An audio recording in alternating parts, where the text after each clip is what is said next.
Now we move on to the first part of this lecture.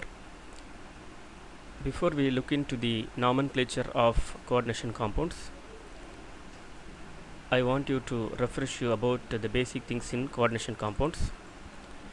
Compounds in which a metal atom or a metal ion bond with a neutral molecule or anions are termed as coordination compounds.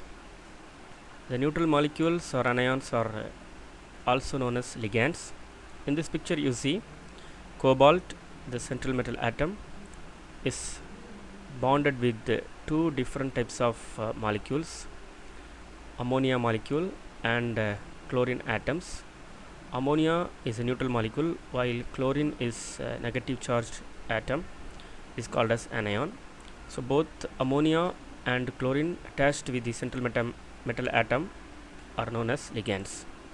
As a whole, a complex can be an anion, a cation or a neutral molecule. There are various theories have been put forth to explain the bonding in coordination compounds. The basic theory is Lewis acid-base theory or Lewis-base theory.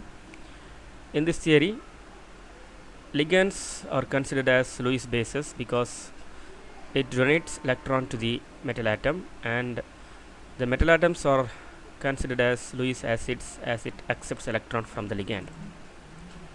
The bonds formed between the ligands and the central metal atom are called coordination covalent bonds. So these are the basic things you already known.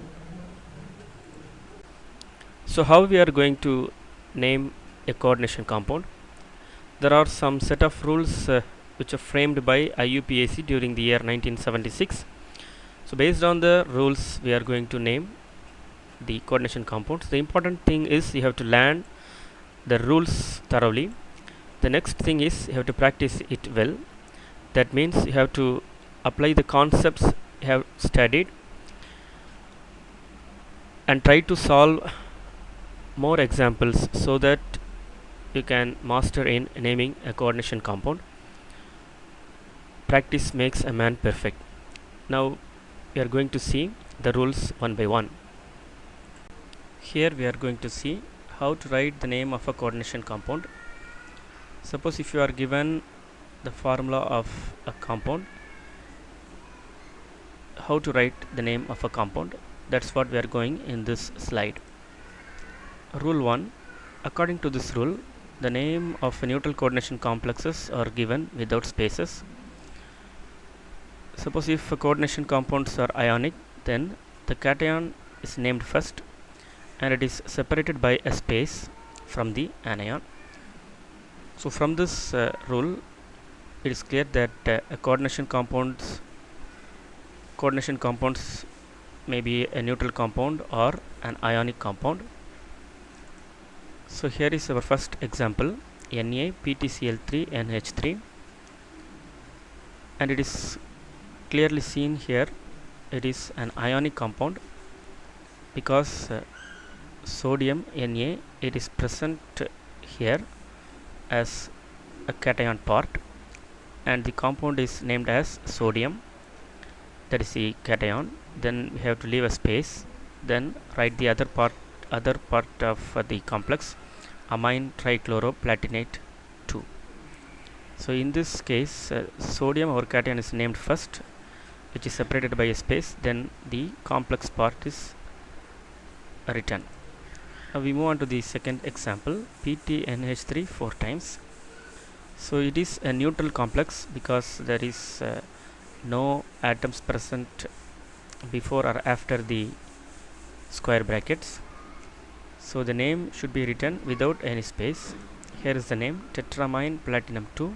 You see here there should not be any space between the name of the compounds. Here is the final example, PtNH3 5 times Cl Br3. It is a ionic compound again. Bromine is present after the square bracket, it is the anion part. So the first cation part is named first, pentamine chloroplatinum 4, then a space, then in the end the anion part, that is bromide, is written. So the first rule states that for neutral complexes it should not contain any space. In the case of ionic complexes, the cation is named first and then comes a space, then the next part of the complexes are named. So don't worry about the other names, that is amine trichloroplatinate, tetramine platinum or pentamine chloroplatinum 4, and I will show you how to name this in the next part of this lecture.